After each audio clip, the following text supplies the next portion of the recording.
Just there's be like one big. there's like one big. DK, you're killing me. Here, move it to the right so you're in it. And I'll move to the left so I'm in it. Oh, you know what? That did nothing. I'm like, that did nothing. Like push it up against the computer, basically. I think that you guys could just have a podcast that's DK trying to figure out computers. I'd watch it. I would completely watch that. It would be very good. It would be a very good podcast. All right, is that good? Yeah, that works. Oh. DK, you're just gonna have to like lean in sometimes. Oh, that's fine. Yeah, no, that's actually Greg, that works pretty well. Greg was like this the whole time. Well, we didn't care about Greg Wong. I know, right? It's Greg Wong. We don't. It's care. Greg Wong. Oh, you guys are the new Studio A, aren't you? Pretty much. Yeah, good. All right. This is our domain. Yeah, there you go. KDVS Sports needs one of those. All right, so you lead us in. Hey, what's going on? It is not Monday. It is Wednesday. It is. Isn't it? Wednesday? It feels like a Thursday. It's or Wednesday, something. right? I don't know. It's Wednesday. It's It is Wednesday. Wednesday? And you know what? I feel like last time we had the MLB preview, it was also Wednesday. That so it's felt like Wednesday. That felt like a Sunday. So it's Wednesday again. Apparently, we're very consistent. We're very consistent. Inconsistently consistent. I'd say consistently confused. So you are, as you can see, it is in the basement with Sean and the Heckler on a Wednesday, Studio A.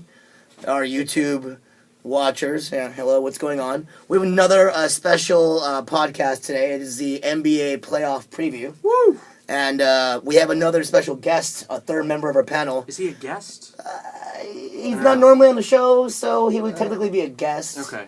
We'll come up with a better title for you. Okay. I was happy with guests. All right. And then I was going to If say, you come up with a honored better one. special guest. and to show how consistent we really are, it is another Greg. It's Greg. See, like we might just have a thing where we might just invite all the Gregs that we know. In the basement with Sean and the Heckler, and whatever Greg we find that works for me. We could work our way up to like Greg Anthony and like. Anyway, well, no. sorry. You can work your way up to Greg Gumbel. Let's be real here. I'm much more of a fan of Brian Gumbel.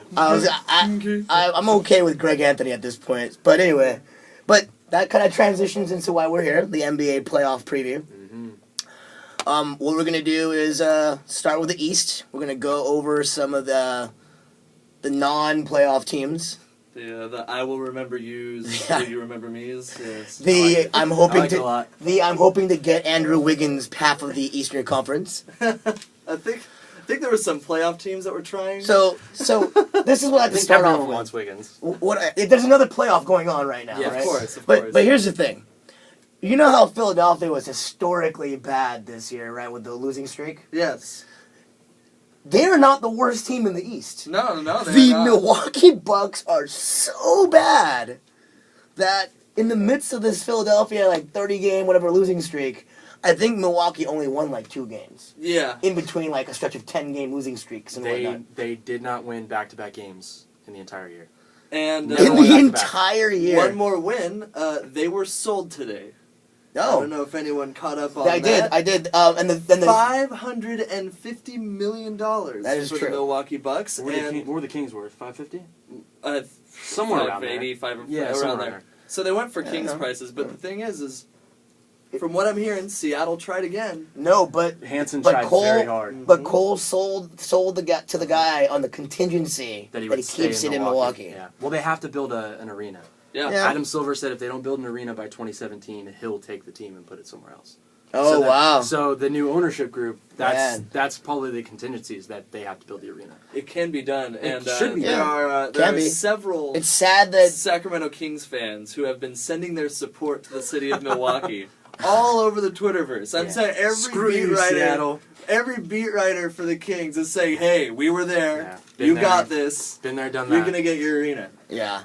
And that's about it for the Milwaukee Bucks. Yeah. That's the their most story. time they've gotten all year. Zaza Pachulia I was was gonna playing say that- crunch time minutes for them. That this pretty year. much ties a nice bow on both Philadelphia and Milwaukee. Well, Milwaukee, I mean, that's pretty much the only bright side for Milwaukee is that they have a new ownership group. You look at that roster. There's no bright spot on that roster. Giannis Antetokounmpo had flashes of... Yeah, exactly. He had flashes of being a decent NBA player, but other than that, they were a mess this year. They were...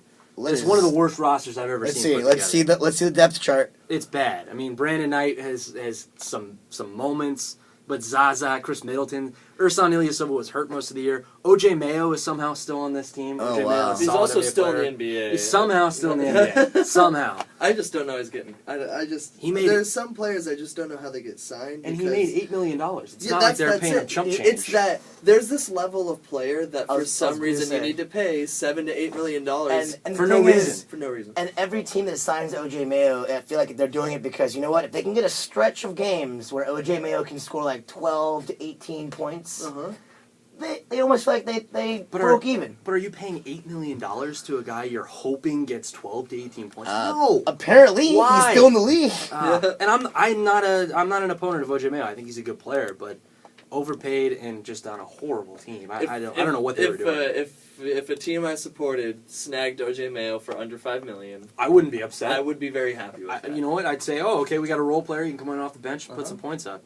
Hell, if the Kings got O.J. Mayo, That'd be a solid. not a bad move. As long as they don't pay $8 million. Yeah, well, Right knowing now- the Kings, I think they would. Yeah. They've made a lot of. They've been kind of lot going moves. Man City lately, and Oh, just like let's man. just pay the tax because for the first time in our program's history, we can. And for the first time in the history of Sean the Heckler, you just heard a Man City reference. Because I There it hate is. Man City. I'm a Man U fan, and he's wearing a Tottenham jersey, Yeah. which it's turn around. It's way too much show 'em soccer what going jersey on it right is. now. It's a Gareth Bale number 3 jersey. Gareth Bale jersey. Before- the old Gareth Bale. Who scored the game-winning goal today, by the way? For a different team. For Barcelona. a different team. No, For FC Barcelona. In 10 years, Real it'll Madrid. be cool. Just keep wearing it. All right? It's a cool jersey, but that's the only Man City reference we'll ever make. But he's exactly right. We'll get to the Kings later, but I think that I think we'll get there. a really good transition. But just Philly real quick, because there's not much to talk with them. I think next year, Thad Young showed signs Yeah. of improving, Yeah. even on this really crappy team. Michael Carter-Williams, we're going to talk awards later. He's a front runner for Rookie of the Year. I think he could make a bit of a jump next year. He's got to cut down on turnovers, but I mean, I think he averaged 2 steals a game this year, which as a rookie, That's pretty good. having size That is 6'6", pretty good. being a point That's guard pretty that's good. Assists were up, points not quite there. He's not quite a shooter yet, but they have some, I don't want to say decent pieces, but pieces to put together an NBA team next year. Because this year they didn't put an NBA team together. They had B.J. Mullins playing center a lot of the time. They had guys. Tony Roten came in. Tony Roten was dropped by What 4 does that games. say about the Bucks, though? It says so much bad about the. I mean, the Bucks were horrible this year, and everyone's going to remember this year for how bad Philadelphia was. But another guy to remember, and this is the last thing I'll say about Philly, Nerlens Noel didn't play at all this year. Yeah, had yeah. a lot of upside. Could have been the number 1 pick in last year's draft, but fell a little bit because he hurt himself playing against Florida at Kentucky in his freshman year at Kentucky. But I think he could be a real good interior presence for Philadelphia next year because if you compare him to anyone on Philadelphia's roster right now, he's an upgrade. So Philly, real shitty year, but I think they could make a bit of a move next year. I'm not even going to sniff the playoffs, but they'll put together a better team. They'll have like 25, 30 wins. I wouldn't go 30. I'd say 25? they'd crack 20 for sure. And who knows? But it's if not the gonna be- East, That if could the, be a playoff if the East team. is that bad, 25 wins could get you an 8 spot. And we'll talk about the East more and more, but yeah, I mean, somewhere around that number could be an 8 spot, which is just pathetic. But that's it for Philly and Milwaukee. I mean, they're horrible. They're horrible. The teams next this year. level up for the East is that Orlando, Boston, Detroit, Yeah. Cleveland. I would leave it at Boston, Orlando, and Detroit. Cleveland and New York Cleveland, New had a York, chance. they had a chance. They were a little bit yeah. higher, but Orlando, They have a huge upside. I'm high on Orlando. Huge upside. And I think they get one more draft pick this year. They maybe get a guy to pair with Nick Vucevic. You get just a freak rebounder.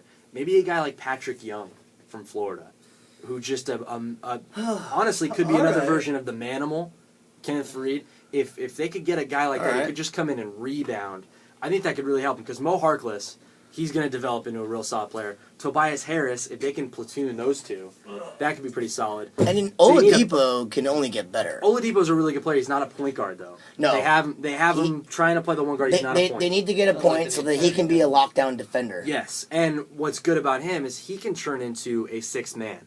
No, yeah. Just become a Tony Allen type guy. He doesn't need the offense. The offense is a bonus for them. He can shoot, can get to the rim a little bit in transition. He's really good. But Just if he ask can be a those guys six-man in the Big defender, Ten. that's the Big Ten, exactly. But they have Aaron Aflalo. And Aflalo made a real solid all-star push this year. He was pretty close to cracking that Eastern Conference team. He's a guy who could shoot threes. He can defend his position. He used to play with Carmelo in Denver. Was a real good second option there.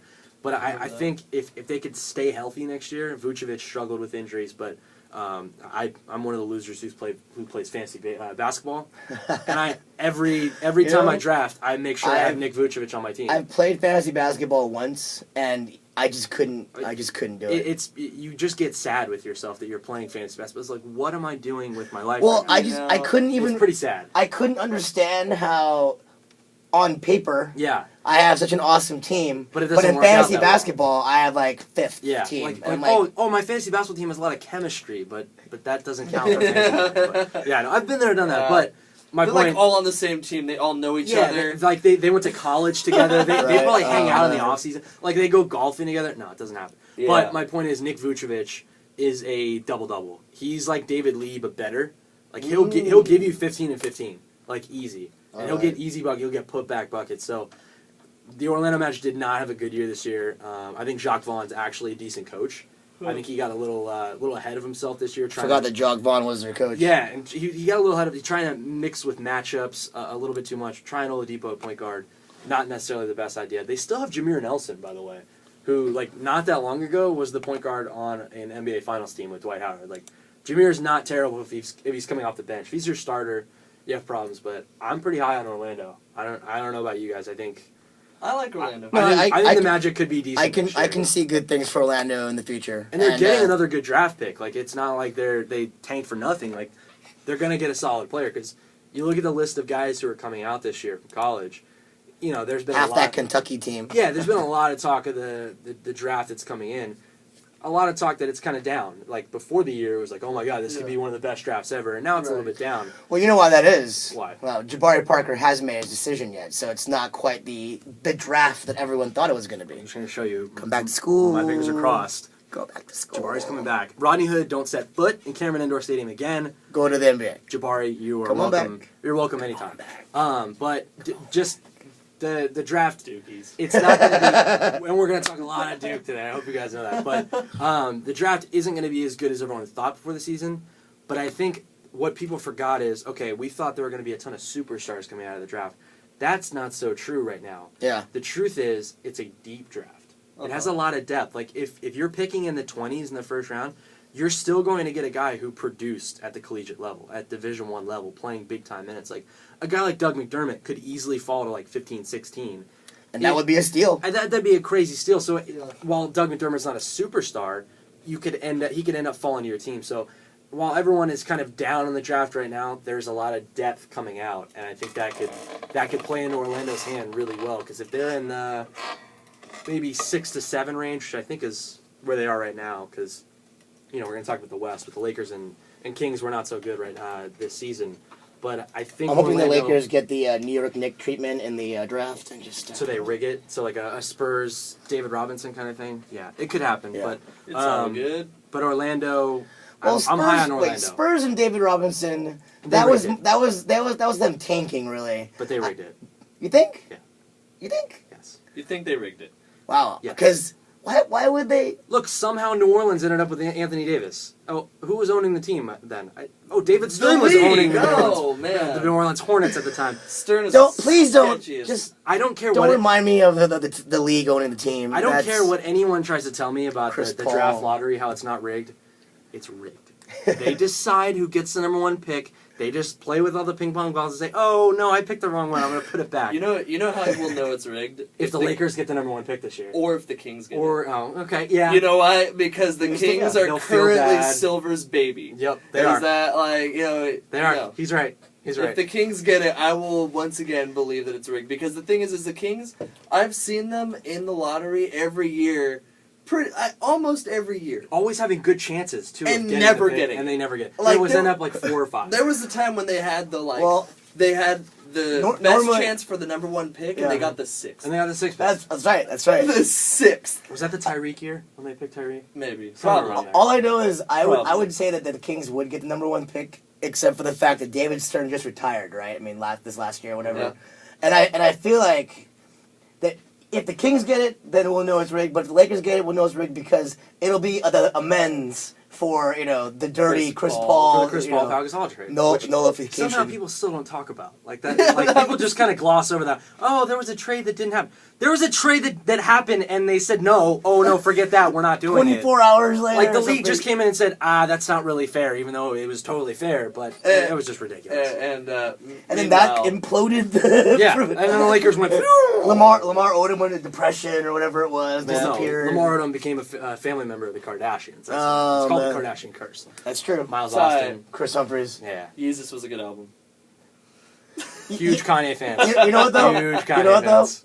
When Crazy Mary is crazy, crazy doesn't lose any momentum. You know what I Kanye's mean? not So- crazy. Oh, he's Nutter Butter. Everyone else is crazy. He's the only one. Got your back, Kanye.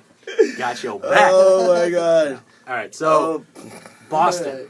Boston's the next team that's in that little tier of teams we were talking about that missed the playoffs but just above the bottom feeders. I don't know what Boston's doing.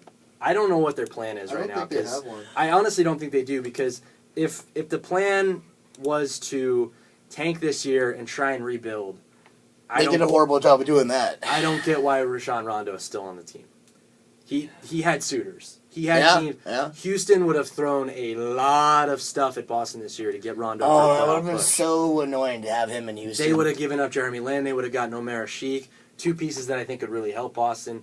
I don't get what Boston's plan is because they were playing all different lineups. Their plan is to make Brad Stevens look bad for another year and then probably fire him. Oh no, they're not. Brad Stevens is their guy. That's the one thing I know about their plan is Brad Stevens going to be around for 4 years. That's how long his contract is. Okay. I think Stevens is going to be around a long time. I just don't get why Rondo's still there. They could have very easily traded him and gotten a lot of stuff back. Gotten another pick maybe. Kings talked about shipping Isaiah Thomas. Kings talked about it a lot, and that could have been a good deal too. They probably would have had to give up a couple contracts too, maybe a Travis Outlaw thrown in there. But I don't know. I don't get why Boston didn't trade Rondo. Really nothing out of the season. They made a deal for a Courtney Lee Jared Bayless swap, which I think it was actually kind of good for them. Courtney Lee's not as much of an offensive player as Jared Bayless is. Courtney Lee a little bit more defensive. He's with Memphis now. We'll talk about him later. But Jared Bayless had some moments where everyone was clearing out. Everyone was clearing out for Jared Bayless in the fourth quarter. That was legitimately Boston's offense in the fourth quarter of most games. Yeah. So I don't get what their plan is. If you look at their rotation, it's not horrible, even with Rondo in there. When you add Avery Bradley back into the mix, who's been hurt ever since that playoff series against the Knicks, his nickname is now Average Bradley, not Avery Bradley, Average Bradley, which I think it's aptly named. He was supposed to be explosive, and he's pretty average now. If you look at Bradley, they still have Jeff Green. Jeff Green can give you 25 points a night if he's on with his shot. They have Brandon Bass. His heart's okay. His heart's okay, which the scar on his chest is one of the coolest yet scariest things I've ever seen an NBA player. Other than Andre Karolinko's back tattoo, that's probably up there first. But Brandon Bass still around. Kelly Olynyk actually had a pretty good rookie year. That's the guy from Gonzaga, right? Yeah, Gonzaga, the long-haired girl that looks like one of the Doobie Brothers. Brandon Bass still there. Jared Sullinger, a guy who gives good minutes. He does, doesn't he? Look at his hair. It's ridiculous. You know what? That's straight out of the 80s. I don't understand is that the stock photos for your profile as an athlete is everywhere. It's that's what people see of you. How does the team photographer let that happen? Let that be such a horrible picture? You know what? I know. And no offense to people in Canada. He's Canadian, and it's just you can see it on his face. Then why does he look like a cross between Dopey and Tim Lincecum? He really does, though. Dopey the dwarf. Yeah. I see a lot of Lincecum. Oh my god, I see it. Oh my god, it can't be unseen. Yeah. It's some things you can't unsee, bro. Oh my god. And some things I can't unhear. Some things you can't unhear. Exactly. Yeah. No, it happens. But I need you to have sunglasses and tank top, maybe a bright colored tank top and a fluorescent board short. shorts. Can't unsee, bruh. Yeah. I don't roll like that, TK. I ain't too much of a bro. Where do we make that left turn? All of a sudden we're just... I don't know. We're still talking about the losing teams in the Eastern still talking about these. Conference. Olynyk has upside. They need an interior guy, though, to go with Olynyk. Chris Humphrey's not going to do it. Chris Humphries is a center? Okay. Over half the teams we talked about are guaranteed going to be bad next year. They have Keith Bogans. And Gerald Wallace. Yeah, Gerald Wallace is still on the team, too. Crash. An old Kings guy. I was thinking about Gerald You know what? Wallace They actually have another good power forward. Jared Sullinger is pretty solid. Yeah, that's what I was saying. He gives solid minutes. You know how much money Gerald Wallace made this year? Oh my God, I'm gonna see it. I'm gonna be angry. More than aren't I? OJ Mayo, I'll put it that way. He made about $10 million $10 this year. million. Yeah. Really? That's one of the worst contracts in the NBA. John Salmons. Yeah. Don't get me started on Oh man. John. The best day in Kings history is when John Salmons got traded. You know what? The second best day, actually, you know what? The second worst 10.1. Oh my God. Yeah, $10 million. Sorry. when Gerald Wallace got snubbed in the dunk competition Just as a rookie. Yep. That Oh, was yeah, when they yeah. let Richardson try 19 times before successfully getting a dunk and then getting like a 10 out of 10 on it. From And now everybody. people forget about it because he did the dunk and that's all that's shown. It's not the 19 attempts. Yeah. It's the dunk. Yeah. That the one that was held in Oakland. Oakland was the one Vince Carter won. Oh, okay. Yeah, Oh, which was the greatest. Greatest dunk contest ever. Yeah. I wasn't around for ever. That of Dr. our J, lifetime. of our generation. Of our I- lifetime, that's it. That's All right, better I way. can accept that. Yeah. I can. Do you guys agree that Boston should trade Rondo? Yeah. Yes. Because they have suitors. They have. Or they're gonna waste him, or he's gonna walk. Trade him to LA. And that's what's going to happen. After next year, he's going to say, I don't want to play here anymore. I'm going to go play with some of my friends. Who he has friends. He went to Kentucky. Like, he's part of that family. Part of the clique. He can go sign a free agent deal. They're going to have to get something back for him because if they don't trade him, that's going to be a horrible loss for Boston. It's going to be like the Lakers losing Dwight Howard for Kevin nothing. Love and Rajon Rondo, come on to LA. You want Rondo on the Lakers? He could be a point guard. Oh, God, no. Never. No? I never want to see that, ever. I'm not a big Rondo guy, but I think he's good enough to be traded. I like Rondo. I'd rather see Rondo on the Kings than on the Lakers. I think that'd be more fun. But I don't know. I'm so in love with Isaiah Thomas, but we'll get there. that's a problem. It is. All right, so that's Boston. Detroit, real quick. One of the biggest disappointments for me this season. Yeah, I just looked over their roster. How are they Talent-wise, 29 and they're really 52? It's the two guard position. They could not find a stable two guard guy. You look at that depth chart. You see who's number one at shooting guard. Kyle It's Singler. Kyle Singler. You know what? MOP. Is it Kyle is it Singler. because Chauncey Billups was injured? I think Chauncey played maybe 5 games this year, and then And sat on the they got bench. injured, right? And he turned into an assistant coach with Rasheed Wallace, who's an actual assistant coach for the Detroit Pistons. It was awesome. I was really hoping Ben Wallace would just show up one day, like, "Hey, let's get on the court. You know, let's do it one more time. We're playing the Spurs tonight. Let's play." I would rather start those 3 names you just mentioned. Than anyone on the I would Pistons. put Rasheed Wallace out there now. I'm not kidding. He's Rasheed Wallace. I don't know if I'd start him, but I'd put him in for the fourth I'd quarter. put him in. I'd put him in crunch time and be like, Rasheed, go have some fun, man. Ball don't lie. Ball don't lie. Ball don't lie. Rasheed. Just to Nah, see that'd that be good. face again, just like Yeah. Just I miss Rasheed Wallace. I think being we on the could court. have let's keep moving because we could have an entire podcast on Rasheed Wallace. We totally could. The two names from my hatred of him starting in college back all the way to like the him. Blazers days. The Oh Jam no, I Blazers, mean like man. back when I was in high school and he was in North Carolina and like I'm watching Duke Carolina games and like Rasheed Wallace, he was part of that Jeff Capel half court shot like double overtime. Duke wasn't going anywhere, but Jeff Capel. the Carolina was like #1 team in the country by far. They had like 5 pros basically, As they always do.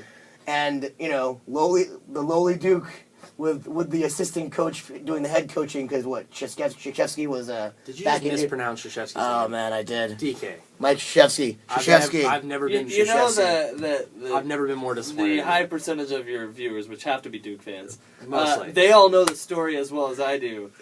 It's bad. It's bad, DK. It's Coach K. Anyway, sorry, Rasheed Wallace. The two names I want to mention, Andre Drummond and Greg Monroe, can play together. The guy that can't play with them is Josh Smith. And he's the most untradeable contract in the NBA. Drummond and Monroe are really good. Monroe occupies the high post.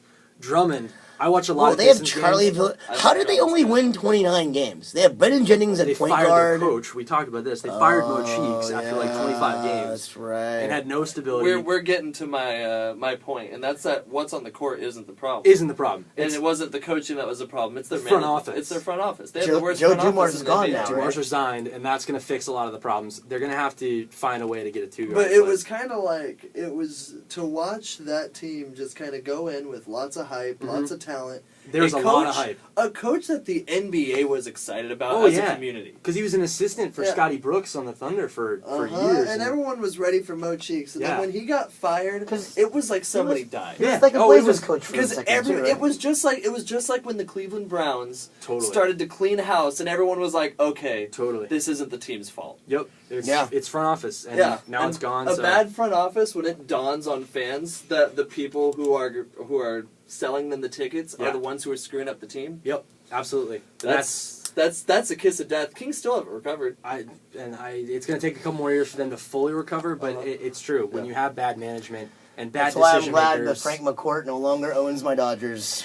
Yeah, same thing. He did play a part in getting some of those big contracts there. Like Adrian Gonzalez happened with Frank McCourt. He did, but Carl Crawford. He okayed those things, but he also okayed vacation homes for his wife and. Oh, I'm not defending. I'm not defending either of the McCourts, but I was like, that's a different situation, and they've been lucky to recover so quickly. Yes. Yeah. Yes. Other than that, Mrs. Lincoln, how was the play? You know, you can't. That's a good one.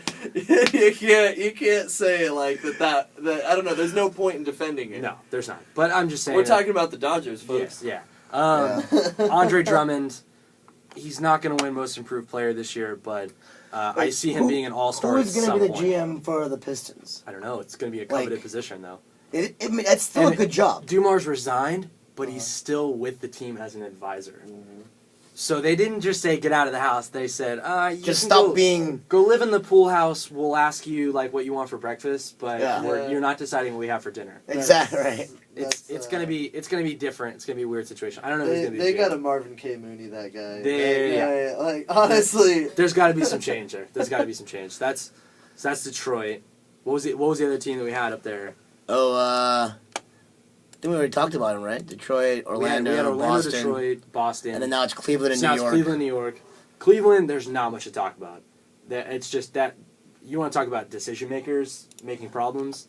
Dan Gilbert and his decision he just made the wrong decision. And you know what? Time. What the scary part of the Dan Gilbert thing is? He's an owner, so you can't fire him. You can't trade him. He'll never sell. He'll never sell a team. He'll give the team to a son too, because he has his son with him at the lottery every time. That kid with the glasses or whatever. I don't want to punch him. He's very. What's his son's name? I don't remember. I don't know. The kid with the glasses that I want to punch. I was gonna say the kid with a punchable face. Yeah, kid with a punchable face. My dad's Mayor. Yeah. I mean the lineup is good. Yeah, they hate each other. And the thing none of those guys like each other at all. And another thing is, you can't have your number one overall pick be backup. Well, you just can't. That's the worst decision ever. You go back and look at it. Like I saw an article the other day. He should have drafted Oladipo, had him play alongside. They did a redraft or whatever of who would go where, and it wasn't Oladipo that was drafted at 1. Who? It was Michael Carter Williams. Oh wow! MCW and Kyrie would have played together. Like that would have been scary. They could have snuck into the playoffs and started and won a couple of games. I don't know about the playoffs, but I mean they were only in 10th right now. They're 10th, but I don't know if Carter Williams would have made that much difference. 5 games. Bennett was just a horrible draft. But 5 games. I mean, I guess I don't know. I was on the Cleveland bandwagon. DK, we did a pregame show. Yeah. That's because you said you're a Kyrie lover, though. You were blinded. There's Steve Nash in my religion. I'm not that religious, but we're gonna go over his pantheon of point guards again. In my religion, I'm already puzzling it together. Steinbrenner's like up here. Oh, okay. Pantheon of who he loves. We've also gone through this before. Steinbrenner's holding the things. He's the puppet master. Even though he's gone, his sons are still here. He's still the puppet master. Jesus, if there is a Jesus, it's Derek Jeter, and his sidekick is Steve Nash.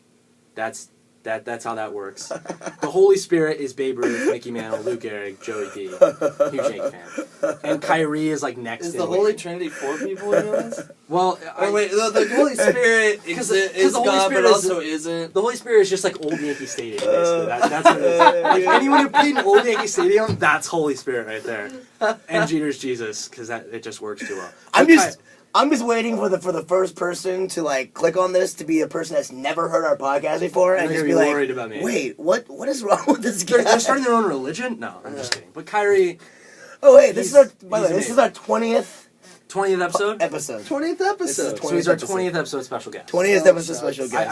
I found a better title for him. I'll try to come on 4 times by a number 100. That could be a 5-timer. 5-timer. Yeah, there we That's, go. We'll have you on a couple more times. Yeah, I think so. Kyrie. I'm already telling you I'm going to be on here. Look at that. There's an open door That's a policy. pretty rude Open door guess. policy here. He I can guess come I'm whenever not he a wants. guest because I'm telling you I'm going to That's be what on I'm saying. your You're not a podcast. guest. You come whenever. All right. I agree now. Kyrie Irving. You're the guy that lives in the basement. I don't know. Yeah, all right. Whoa, Kyrie whoa, Irving. we're in the basement. Oh, wait, I really didn't even quick. make Let's that. just get to where Kyrie Irving is and you're gone. He's like when Jeter retires, he takes over because Nash is retiring next year too. Kyrie's gonna take over as the Jesus character in my story. All right. It's gonna happen because you know what's gonna happen. Alright. Kyrie's gonna leave Cleveland and he's gonna go play somewhere else. And if all the cards fall in the right places, you know where he's gonna go play. Can Los I Angeles? guess? Madison Square Garden. Yeah, I was gonna say it's And probably gonna be New York. The New York Knickerbockers, 2 years. They're gonna have all those salaries off the books, and we're talking about both Cleveland and New York right now. This guy. Tyson Chandler's gonna be gone. At least his money's gonna be gone. Bargnani's money's gonna be gone. Most importantly, Amari Stoudemire's Is money's Carmelo gonna be still gone. gonna be there? We're gonna get to New York in just a second. Okay. All right. You know, But Kyrie's leaving Cleveland. That's the only thing that there is to talk about Cleveland. Luol Deng's going to get out of town. I hope he goes back to Chicago next year. Me too. There's a way that could happen. Yeah. I hope he goes back. That would actually be good for both parties. Oh, For yeah. Luol Deng and the Bulls. And Joakim Noah is Think about that still pissed about that. Joakim Noah's best friend in the team was Luol Deng. Like they hung out a lot. So Luol Deng's going to leave. Spencer Hawes should stick around. He could do well being an Eastern Conference big man on a team that could give him some help. He's good in pick and pop situations with Kyrie, but Kyrie works better with a pick and roll guy. There are some decent things. Deion Waiters and Kyrie Irving cannot play together anymore. They need to fix it. They need to trade Deion Waiters in the offseason. But Cleveland missed the playoffs by a couple games. That was just a formality of the Eastern Conference being bad because Cleveland, if you watch them, they're not a playoff team. They're just not good enough to be a playoff the team. Cleveland Cavaliers, all right, really quick. Yeah. Before we're going to get, I'm going to say this and we aren't going to get on a LeBron rant. But I will say that no matter what LeBron does in his career, We've heard this one before too. the Cleveland Cavaliers will be the only team to ever not win a championship with LeBron James. Wow. All right, so your theory. But they got to a final. Your They'll be theory. the only team to ever have LeBron James and not win a ring. So he's not coming back to Cleveland No. And if he does, Okay. they won't win a ring. because no one else is going to want to go to Cleveland. Because people forget when LeBron made the decision, he was courting Chris Bosh to come to Cleveland, and Bosh simply told him, "I'm not playing in Cleveland. I'm not going there. Like I would love to play with you, LeBron. I'm not going to Cleveland. Like people just don't want to go play in Cleveland. So Yep. I agree. I don't think LeBron's going They'll back never do either. it. But I think that's Sorry, gonna be, Cleveland. That's going to be a sad thing in their history that they had LeBron for that many years and Yeah. got to the finals and never won a They championship. never And unfortunately, they faced the Spurs. Had they probably faced any other team in that Western Conference playoffs, they wouldn't have got swept. You know what's funny too about the Spurs, that when they played them, when the Cavs played the Spurs and LeBron got swept, before that series, people were saying, "Oh, the Spurs are getting old." That was like Oh, 7 years ago. That's legitimately 7 years ago. People were saying, "Man, when are these Spurs gonna go away? They're getting old." They're still here. Best record in the NBA. Okay. And we're going to talk Spurs later, but that was. that series, and people were like, "Oh, this might be I- Duncan's last shot." I hate the Spurs. We all do, because they're amazing, but Like- you got to respect them. They're too good. Like Oh. I hate them the way I hate the Patriots, or maybe are very similar. They the are Cardinals, very similar, but Or they the did it- Cardinals. They did it with way less. Yeah. or the Cardinals. Infrastructure. Like they All right, we'll get to the Spurs later. we're getting Spurs later. Remind me that I have a Spurs point later. Yeah. All right, I Cleveland. will remind you that. That's it on Cleveland. Kyrie, top 10 point guard. Now, Just barely. Top now 10. we get to the I put most top 10 disappointing up. team in the NBA this season. You think they're number one? The team we're talking about next. I think it's a tie for someone in the West, but New York has to be in the discussion. The Knicks. The Knicks, especially because the Knicks and the Nets both start off poorly. No, not poorly. Okay, Horribly. fine, horribly, Horribly. they like a started dumpster that. fire. Yeah. Wretchedly. Yeah, like it was bad. But Unfortunately for the Knicks, Yeah. Brooklyn put out that dumpster fire really quick and then got into the playoffs, and the Knicks just missed out. That Just closed team missed meeting, man. Do you remember that? The It- Brooklyn Nets closed everyone out of their locker room. They had a talk. I heard somewhere It changed shit. Jason Terry had a big part in that meeting too. Like he Oh, really? he like talked a lot in that meeting, and then like 2 weeks later they shipped him to Sacramento. Where he And still then- hasn't played a game. And then he got to Sacramento and he said, "Yeah, I'm not playing for you guys. I'm gonna go golfing." Like he literally just went to the front office. He's like, "You can buy me out. You can do whatever. I'm not playing for you guys." Yeah. He said he wasn't playing in Sacramento, but the closed door meeting. Yeah, you're right. Yeah. Like after that, it made a huge difference. But I think the Knicks are the most disappointing team this year. they have to be one or two. I think they were pretty disappointing. I think they're the runaway lead. Just looking at what they did last season, the season they put together last year, they were what, a 2 seed last year. Yeah. Like they had a great season in the Eastern Conference, and they have pretty much the same roster. Like there's not a lot of turnaround from last year. Ray Felton's still there, Tyson Chandler, Amari Carmelo, Iman Shumpert's still there, J.R. Smith's still there. JR. Like all those guys are still around, Giggle every time that guy comes up. and they missed the playoffs. Yeah. They missed the playoffs. By a game to Atlanta. Like how? It's funny, you know, when you were going on your list about why in a couple years the Knicks are going to be good. Yeah. I think that every year you could just change the names in that rant. It would be what every Knicks fan has said since Patrick Ewing. Like, and then they're going to get this, and then even this. before Patrick Yeah. Ewing, they were still saying that. But yeah, no, I completely agree. And New York sports fans are quite delusional when it comes to championship talk. I mean, we've been spoiled with Yankees, but when it comes to the Knicks, you look at their roster, there's talent. Uh-huh. I don't know if there's top tier talent, but there's talent at each position. There is. And the one position, the New York Knicks. exactly, it's yawnable. The one position that has to change for the Knicks, and the Carmelo saga is going to start. He's going to enter free agent. He's going to opt out. I say he stays. I think he'd be stupid to leave. But other than that, the position that has to change for the New York Knicks is the point guard position. Ray Felton is no longer a suitable NBA point guard. I had this discussion with one of my friends, Evan, during the week. You look at how many calories the average NBA player burns just from running up and down the court. An NBA starter burns about right around 3,000 calories, like in about 20 minutes of NBA action. All right. So you're thinking, okay, they're going to stay in really good shape when they play, an NBA starter. Raymond Felton might be the first NBA starter I've ever seen in my life to play every day for an NBA basketball team and gain weight. Baron Davis. Did he gain weight Oliver or just Miller. not lose weight? But no. Baron Davis got fat in the NBA. Okay, Oliver I'll Miller. give you B Dizzle.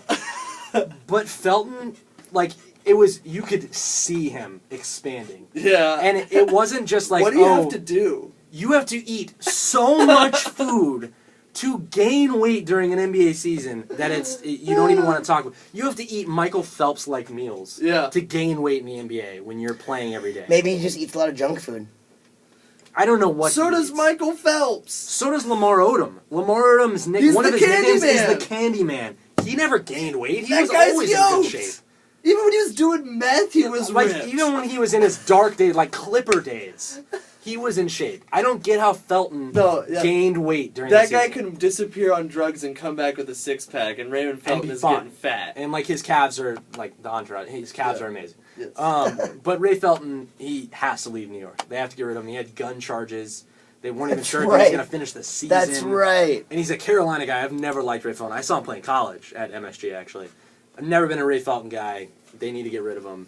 Tyson Chandler, Carmelo, they can play together. I thought Ray Felton, actually, I was surprised when North Carolina actually signed him out of high school. I mean, I know he was Recruited good. him? Yeah, I know he was good, but when I saw him play, I was like, you know what? I hate him because he's Carolina, but he's kind of a undisciplined, kind of sloppy player anyway. His really his only talent is pick and roll and lobbing the ball to Tyson Chandler. Yeah. And they do that Who twice does a game. the one dunk? Yeah. Same dunk. And then this For his year, entire career. a lot of the times, a huge reason why they lost games, Tyson Chandler would miss dunks.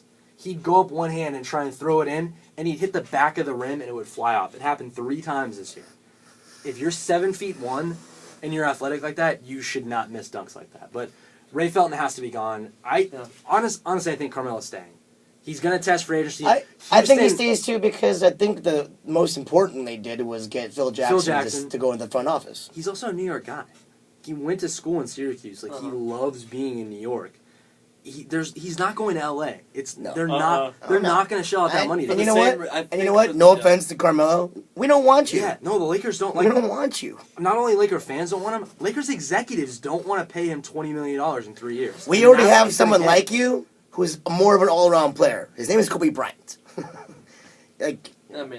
Yeah. If he's healthy, yes, Yeah. but I mean, I just wouldn't sign Carmelo if I'm the Lakers. I believe Kobe can come back and put in He will. solid He will. Jordan at 40 numbers. We're 19 to 22 points a game. on the same page. But Yeah. I don't Me think too. Carmelo leaves. Houston's the only one that scares me because Houston could be like, you know what?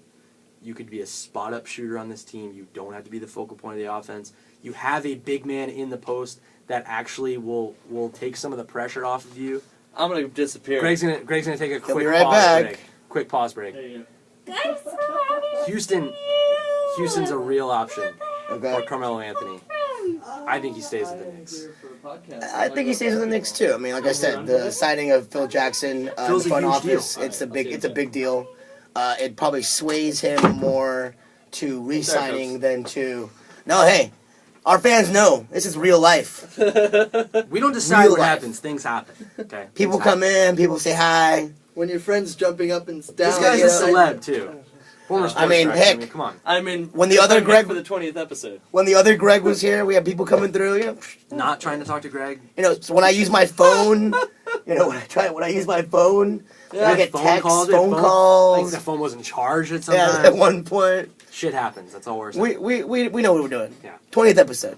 Carmelo stays on the Knicks. You guys both agree? I say he does. I say he Most tests. likely. Yeah. I say But- he takes a real hard look at the Western Conference, and I think what he sees is the teams that he wants to be on don't want him, and the teams that want him, he's just not a good fit.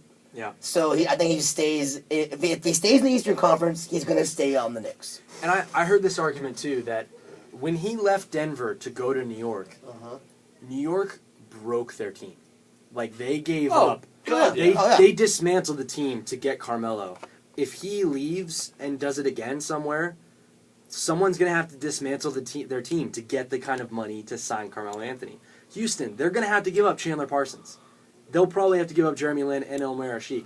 That's breaking up a team.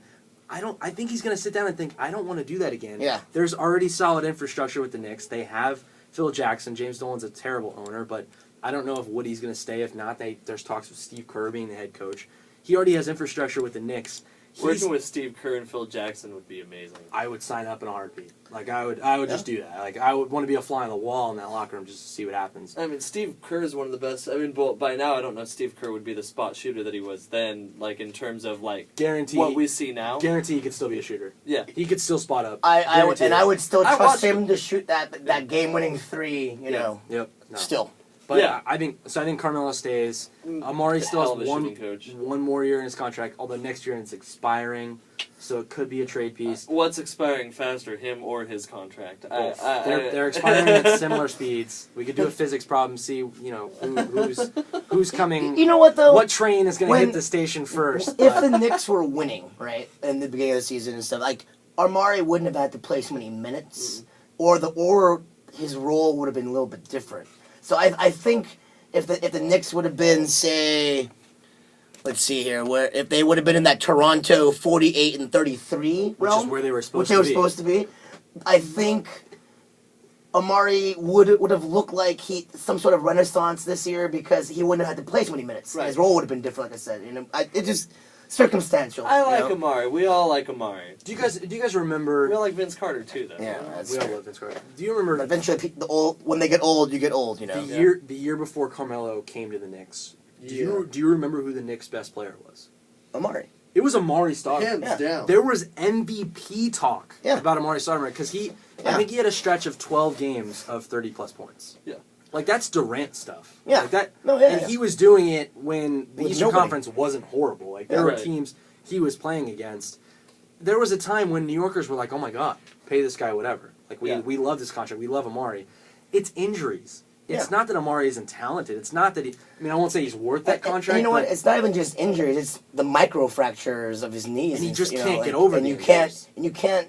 Well, proven by all the big men that have experienced it, you can't fix those. You can't undo knee injuries. Your knees can don't get just better. deal with them. Your knees don't get better. Exactly. You just have to deal with it. Amari's his biggest knock has always been defense. He's not a good defender. No, and now But that on offense, he's all-star caliber on offense. Like he'll give you 20 points without a doubt. You know what though? I feel like defense. A, yeah, it is effort, but B, if you're not a good defender, technically in the NBA, I don't know if that's what you told me or if I heard somewhere else, but I feel like I heard in the NBA they're all pros, that they all know what to do offensively. The only thing you can really teach is defense. So some of the blame has to go on the Knicks coaching staff of how poor of a defender Amari is. Because after a while, Phoenix, New York, wherever, you got to play with your strengths and weaknesses, man. Like you can't have him defend on the perimeter and on. Do you know who Amari Stoudemire played for? The most games he played for as a coach in 2 different teams. Mike D'Antoni. Mike D'Antoni doesn't know how to spell defense, let alone teach it. There's a reason Amari doesn't know how to play defense. I forgot about that. Okay. Defense is All right. teachable in the NBA if you have a teacher of defense. Which I Mike D'Antoni hate is you, not. Mike D'Antoni. Most people do. I'm still a D'Antoni guy, but I own a Knicks Amari Stoudemire jersey. I'm a huge Amari fan, so I don't think he's as horrible as everyone else does. But While he's wearing his Dirk Nowitzki shirt. it's Dirk. I love It's Dirk. Dirk. I love Dirk too. I judge people who don't. Like I said, Steve Nash is my boy. So anyone who has played with Steve Nash, I'm a fan of them. But all right, so that's New York. That's the lower half of the 40 worst conference we've ever seen. 45 minutes on the lower half of the East because it's actually worth it. There's some upside there. A lot of downside. There's some upside. We took an hour for the American League and an hour for National League for baseball, so I assume And that... you know what? Baseball, there's a lot more to It's talk about about, to too. speed up because let's be Oh, honest. matchups. Matchups There are no easy. matchups. Oh, speaking to of really talk about matchups, this we should until the probably check on the score while we talk about this. Yeah. Go ahead, continue with... All right. Well, we'll run it down. The things we know about the Eastern Conference: the Indiana Pacers are the number 1 seed, the Miami Heat are the number 2 seed, Of course they're playing close. and that's it.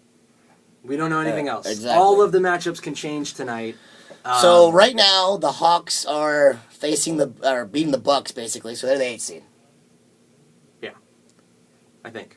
I think they already were. Yeah, they're the 1-2 seed So and the 8th seed. The Hawks are for sure the 8th seed. So Yeah. it's Hawks Pacers. That's So for sure. what we don't know is it going to be 5, 6, and 7, right? Yeah. 5, 6, and 7. Is it and- going to be Brooklyn, Washington, Charlotte And Toronto and Chicago can flip for flop. 3 and 4? Right now, Toronto has the tiebreaker over Chicago, but they could flip flop. So let's see what's going on. The Wizards are beating the Celtics. So Washington won. So Washington's going to be the 4 seed. Washington they'd be tied with Brooklyn, so Brooklyn would have to win to be the 5th seed. Let's see here. Where's Brooklyn? Brooklyn's getting the ass whooped by Kyrie Irving and the Cavs. Really? Yes. It's down at the bottom. Oh, I see. Oh. So as it stands right now, it looks like Brooklyn's going to be the 6th seed, Yeah. and Washington will be the 5th seed. They're tanking. And I was going to say, they're doing exactly what everyone said they might do. Yeah. They're tanking to play the Toronto Raptors. Darren Williams didn't play. Paul Pierce didn't play. I'm pretty sure Joe Johnson didn't play. Kevin Garnett's played maybe like 10 games this year. They tanked. So what I'm hoping. Wait, let's see. Do they even play today, or have they already No, played? they tanked this game so they could play the Toronto Raptors. Yeah. Oh yeah, yeah. You don't want to risk So drop into that. You don't want to be in that 7th spot. No. Oh, then again. All right, so Brooklyn's the 6th. So it's Brooklyn, Toronto. What are the Raptors up to? Look at what the Raptors are up to. that's all I'm trying. Raptors are playing the Knicks. They're up By 4. for the Knicks aren't going to win that game. They're And the not- Bulls already they're not gonna win lost. that game. The Bulls lost. So the Bulls are secure at the number 4 seed now. So Okay, so- Toronto is going to be the number 3 seed. So that's all we needed to know because Yeah. Charlotte can't jump over Washington. So Indiana, Atlanta, Miami, Charlotte, and then we have Toronto, Brooklyn, and Chicago, Washington. Those are pretty good series. That is. I'm okay with all of those. I'm alright with that. You want to start 1-8 or you want to start 4-5 and work our way? We'll start 1-8 because Okay. that's the easiest. Yeah. The Indiana Pacers are going to win in 4 games. Sweep yes. for sure. Sweet. Without a doubt. Sweet Well, for no, sure. 5. You don't get 5. Okay, I'll get 5. Paul Millsap could give David West some problems. I think that they'll do it in 5, and it's because they'll pace themselves. Pacers pacing. Pacers pacing. They'll pace themselves because it sweeps unless you're really, really, really good. Sweeps are harder. Yeah. Yeah. Take a game off. They'll do it in 5. The Atlanta Hawks don't win playoff games. No. Atlanta doesn't win playoff games. I also don't think Atlanta's. Sorry, Joey. I don't think Atlanta's that bad. They're a playoff team. Like They are a 37-win playoff team. if they had Al Horford on the team, they probably would have been a 4 or a 5 seed in the East this year. Maybe. Even though this is a podcast, I don't even want to make the jokes I'm trying to make right now. I just thought some very offensive things I hear you. about the Atlanta Hawks. I hear you. I hear you. They're things I don't like to say aloud. Jeff but- Teague. No, I think that Indiana's the team to beat. I really do. As the And 1 seed, you think they're the team to beat? I Okay. think in general. I think in the Eastern Conference. And does anybody think that anything other than Heat Pacers is going to happen at the end? No. I don't think Let's it's a 100% lock. see. No. I don't think it's like written in stone. Heat, because I thought that All-Star break. I was like, okay, we're seeing Yeah. Heat Pacers in the Eastern Conference. I Yeah. don't care what anyone else tells me. The jump that Brooklyn made, they're the only team They I could could play see upset. like just maybe beating the Pacers. Just maybe beating the Pacers. Chicago. But could I- do it. I don't see Chicago beating either one of the teams. No. Because they just don't have enough offense to beat them. But No. I see Brooklyn, the way they were built was built to play Miami. Although Brook Lopez isn't there, Paul Pierce against LeBron in any playoff series, it's Any not day. going to be a sweep. Paul Pierce will put up a fight. Garnett will do the same thing. Mhm. I don't think Chicago would put up that much of a fight. But Indiana being the team to beat, Yeah. I think it's just both of them. I think it's Indiana and Miami that are the team to beat. 'Cause It's an even. I think it's even for me right I'm now. going to say something about Miami. Go ahead. And that's that they are proving how hard it is to win a three-peat. Oh, yeah. I mean, it makes me look back on the 2 3-peats I've seen. The Jordan second. I saw it as a kid, but I saw that. I only remember and- '98 and watching the- that shot. And the The Lakers. Yeah, I've seen the I've seen Lakers him, 3-peat. I've seen the three peats all with Phil Jackson. Uh-huh. And once again, it's hard because the second time around, the Lakers had the back-to-back, and they couldn't get the three-peat. I mean... You saw George Mikan though, right? Jerry Elgin Baylor, Ha, Jerry ha, West. ha, ha. You were around back then, right? Right? Ha, ha, Dr. James Naismith. ha. I think you were around back then. I don't know. You might Remember have when been. they invented the jump shot? You defense? might have been. Was there a 3-point line when you were around? Nope. You know what? It was just. I've been meaning in to fact, ask you, when did they get rid of the peach You baskets? know what it was when I was back in the day? It was one stone circle, right? And 2 teams. They played for 1 point, and surprisingly enough, the loser, they had to die. It was like the Mayan reference, culture. right? Was that the Mayans or was that the Aztecs? Who knows? Oh my It was God. just a All long of us- time ago. That is like a high A school long tidbit time that's ago. up there with the mitochondria is the powerhouse of the cell. The things that you actually remember from high school. But let's talk about the Miami Heat. They're tired. They are tired. They are. You almost play an entire extra season over 2 championships. Yep. Okay, they're tired. LeBron also played the Olympics. Yeah. He plays in the summers too. Uh-huh. Yeah. Like that cannot be forgotten. And he plays in the summers because he has to. It's expected of him. Yeah. Yeah. It won't be soon, but Yeah, it won't be soon, but right now in his prime, Beijing and London were expected of Yeah. him. Yeah. Rio not expected. not of him. expected. He'll be there. I mean, but not expected of him. not as expected.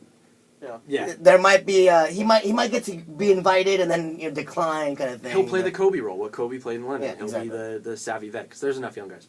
Yeah. What Greg said is completely true. When you go through an entire playoffs and win the NBA Finals, it's like playing another season. Yeah. When you do Another it 2 month. times in a row, it's definitely, wear and tear. Yeah. They've done it 3 times in a row. They've played in the NBA Finals the last 3 years. Can't If do they it. make it, it's going to be 4 years. That, in and of itself, even if they lost every one of the finals, that, in and of itself, is an accomplishment that is just... We can't even fathom how hard that is. They're tired. Yeah. The Heat are I'm tired. gonna say The one person on the Heat that isn't tired is Dwayne Wade. Because he's hasn't been played. resting all he year. basically had a vacation this year. Like just Resting all year. hanging out with his kids on the beach, show up, look nice for the games.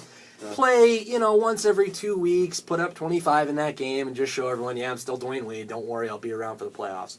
Yeah. He's not tired. No. The Heat are tired, but D-Wade ain't I'll tired. give you that. But D-Wade's knees. They've been tired for once a while. once they get tired, there may not be any recovery from that. D-Wade's knees were tired after Marquette. No, after he beat Dallas. After he beat Dallas by himself. Oh my gosh. Averaging like 36 points in that NBA Finals. He's been tired ever since. Oh, Dirk. All right, so and Dirk's been tired ever since he beat the Heat. Yeah. Dirk's been tired of playing on that shitty Dallas Mavericks team. We'll get there. Because they broke up his... Whatever. They broke up We'll his get there. So you think the Pacers are the team to beat. Yeah. You don't think they even face any pressure from the Atlanta Hawks. What about second round? If we're Indiana, we're looking at 4-5, right? We're looking at either Likely, yeah. Washington or Chicago. Do you think either one of those teams gives Indiana a problem? Chicago will I maybe would take say- 2. And Washington probably only take 1. Yeah. I would say Washington would take 1. We might as well just talk about whoever we want to talk about right now. We don't have to go by matchup. Yeah. I'm looking at next year, and I don't see any reason why the Washington Wizards wouldn't be a 3 seed in the East. Oh, no way. And I believe it. And legitimately hunt down Indiana and Miami. Yeah. I don't see any reason why Washington won't be there next year. And I said this before the year when we did our NBA preview, that I expect the Wizards to make the playoffs this year. Yeah. And they did it. Yeah. And they did it in grand fashion. They got higher. I had them preseason. I had them as a 7th You seed. did, and I was they like, jumped up. we had that discussion Yeah, where we had the Wizards discussion. they were gonna last week of the season they were gonna distinguish themselves from the 8 group and then Yep. be in that 7th Yeah. spot and then give either Miami or Yeah. Indiana a trouble in the first round. And they did better. They did. Yeah. They've been a playoff team all year. There wasn't really any doubt that they And were remember gonna we miss the talked playoffs. about the huge signing of Andre Miller. Andre Miller. Who's going to help the development of John Wall and basically Andre Miller in the playoffs.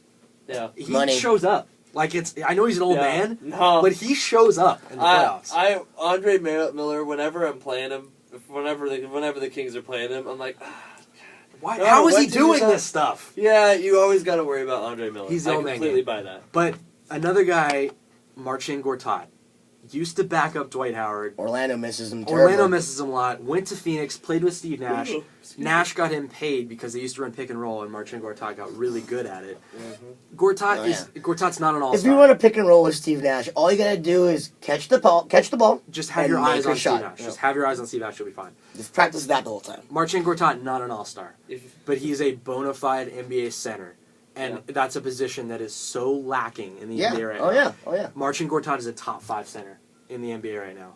top Wow. 10. I'd say Easy top 5. top 10. Easy top 10. Okay, I can make Arguable. it And then top it 5. becomes an argument. Arguable top 5. But you put him down low against Roy Hibbert, He doesn't. He he carries can himself, give yeah. Hibbert some problems. I agree.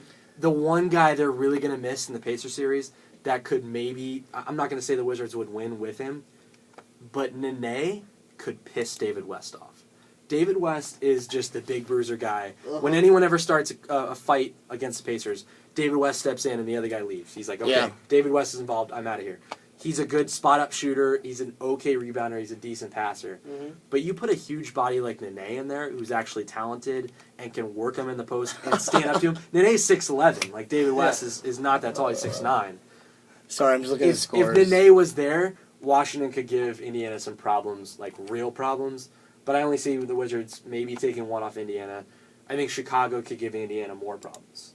I think second round. Because I don't think Indiana's worried about anyone other than the Heat right now. And they don't really have any reason to be. I don't think. Huh. I think Miami. Yeah. I think All right. Miami should be worried. So let's. I mean, we So who- should go on the record So for it. so basically, who's coming out of the East then?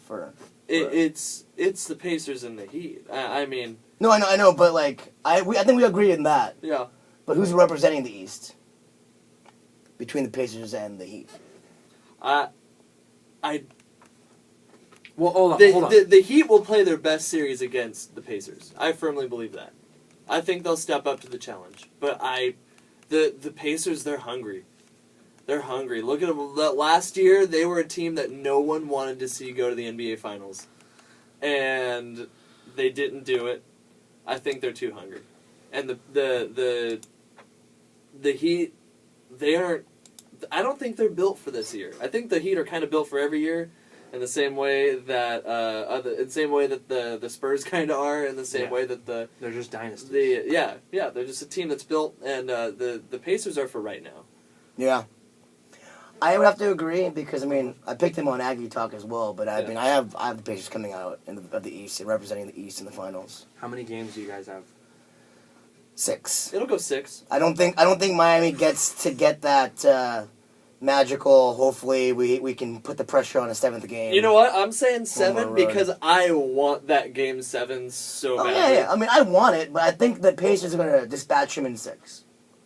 Like it's good. Like it'll be in question. What's the order for playoff games now? I got it confused because Only in the NBA Finals it's weird. In Eastern Conference Finals, I it's thought in 2-2, the finals 1-1-1. did they move it back? No, the finals it's 2-4-2. No, 2-3-2. Yeah. 2-3-2. Which is the biggest advantage of it. 3 Yeah. straight home games for like exactly. Look at how it worked All you last got, year. Yeah. all you gotta do is win one. Yeah, But win anyway. one road game. But everything else besides the NBA finals is 2-2, 1-1-1. Yeah, So you have Pacers in 6. I have Pacers in You have 6. Pacers in 6. I'll go Pacers in 7. Pacers in 7. Okay, I'll go Heat in 5. Woo! All right. And I'll Now tell we got a conversation. I'll tell Alright. you why. Why? I think people have forgotten about him. He was an all-star for so many years. He carried a really, really crappy team into some really tough matchups. He's added an outside shot that's like legit. I think I know who you're talking about, but I'm gonna. It's like a legitimately good 3-point shot. Like he can shoot with the best of them. He knows how to get to that spot. And Indiana does not have outside shooters from their big man position. Right. Chris Bosh is the absolute X factor in the Eastern Conference playoff picture. Look, you could say that both offensively and defensively. That's what I'm saying. Because I know what you're saying about offensive, but yes, I agree. The total X factor because can he guard? Was it Harrington? Not Harrington. David West. David West. He's not going to guard him. And can he help on Hibbert enough to bother him? And I don't think that's going to be that much of an issue. You don't think so? I think it's going to be more of an issue for Indiana to try and figure out how to stop Chris Bosh than how Chris Bosh has to figure out how to stop Indiana. If you've watched the Pacers play in the last 2 weeks, you know who's been the worst Indiana Pacer? Paul George. Roy Hibbert. Yeah. And I'm a huge Hibbert fan. Mm-hmm. He's been awful. He cannot find the rim. Like he'll airball a hook shot. I saw that just last low game. fawn Yeah. down court like, I'm a saw the defensive game. guy. Chris Bosh is going to give the Pacers fits. And I know that the big sexy talk in headlines is LeBron against Paul George and is D Wade healthy and oh my gosh, they just hate each other. Chris Bosh is the X factor in this series. And Yeah. I think Bosh is going to average like 27 a night. Probably give him 8 or 9 rebounds and give him a couple assists. I think Chris Bosh has a humongous series. And I think LeBron just says, look, you built this team for this year, but I am the best player on the planet. Yep. And I don't plan on losing. Like, I have no plans on watching you guys play in the NBA Finals. I have plans to walk into the Miami Sunset with my 3rd ring. I think LeBron just looks at his teammates and says, look, you can jump on my back one more time. I don't know what it's going to look like next year, but right now... You think LeBron has that in him? What makes you think he doesn't? All right. Okay, if he does, because LeBron and I have had our quarrels in the past. Oh, believe me, I know. I know. He is the best player on the planet, and I think that if he weren't so tired this year, I think that Durant peaked at the right time this year, because I think Agreed. last year LeBron would have still been MVP. LeBron last year, LeBron the year before, LeBron over the past 3-4 years, I think is Durant this year. All right. Now Okay, I see it. I can see where you're coming from. so, I think LeBron James is far and away the best player on the planet. I don't think he's the best competitor. Wow. Yeah. I Go would back. have to agree. I would Go have back to and agree. watch the game he played, Game 6, against the Boston Celtics. I got another game 6 for you. You go ahead. 2 years ago. Uh-huh. When I remember. I remember. He didn't smile. He didn't do anything. He had the look on the face. That look. I'm going to fucking kill you guys tonight. You don't stand a chance. Yeah. I'm the best player on the court, and you cannot stop me. And he did it. Can't do it 3 times. I don't remember anything else that he did that night. he was the best player on the planet, and it was because Paul Pierce and Kevin Garnett drove him to a point that said, "Look, we can beat you. You're gonna have to turn into a superhero." But see, and he here's turned into a superhero. But here's the thing. All right. That's what bothers me about LeBron, though. LeBron is so good, and he's so great. But at times he has to be pushed to a point where he unleashes this Kraken or whatever, just this monster beast man-child above everybody else. Where, give me Michael Jordan. He didn't need anyone to push him anywhere. The debate He was gonna get there. basically That's got the difference. He basically woke up, like he opened his eyes in bed and was like, "I'm gonna kill them." And he was putting on his shoes like, "I'm gonna kill them. Yeah. I'm gonna." And LeBron. I know this is controversial, but that's why LeBron can't be compared to Michael Jordan. And I Yeah. think the only guy that Magic. can be compared What? to Michael Jordan Kobe. is Kobe. I agree. Because LeBron- he shared the tenacity. that. He said, "Fuck you, I'm beating you tonight. Yeah. I don't care if you're a rookie. I don't care if you're an NBA I champion. feel like I'm beating you." LeBron. Me personally, I feel like LeBron can be more comparable to say Magic Johnson, Yeah. where he got a smile on his face, but he could be a killer. I've always considered Magic and Oscar Robertson.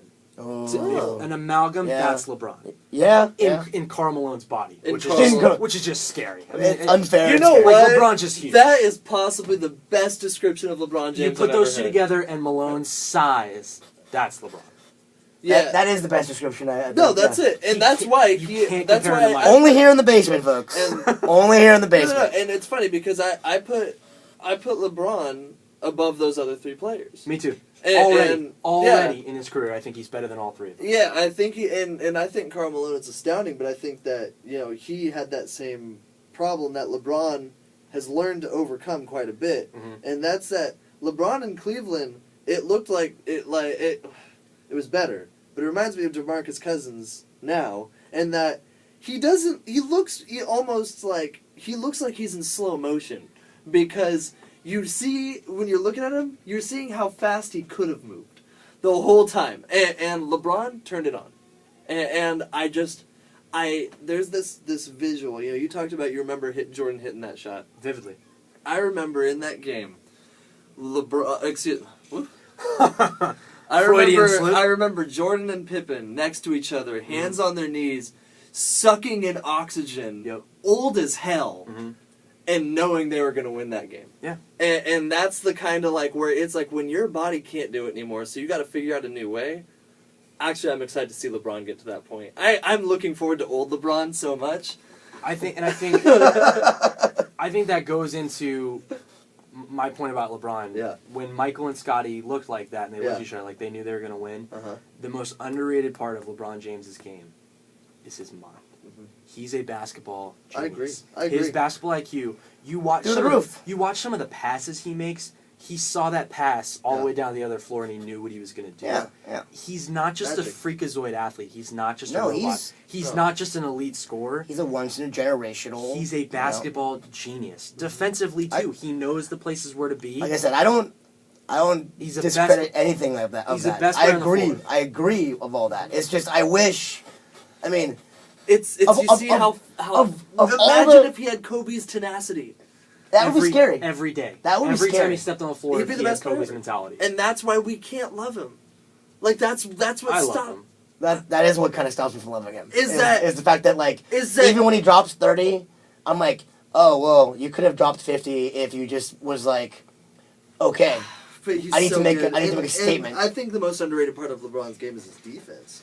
We haven't even had to talk about it. I think the last 2 years it's gotten a lot more headlines than it Right. has. But I agree, his defense I is w- still. I was underrated. gonna say I think it's his rebounding and assists basically more than anything. Yeah. I mean the fact that he can pull down a board, take it coast to coast, and then see like you said, see the floor, and then find an open guy in the corner when the defense is just instead of doing the traditional I'm the star, I'm gonna score no matter what. So he's underrated defensively, underrated rebounding wise, underrated intelligence, and underrated passer.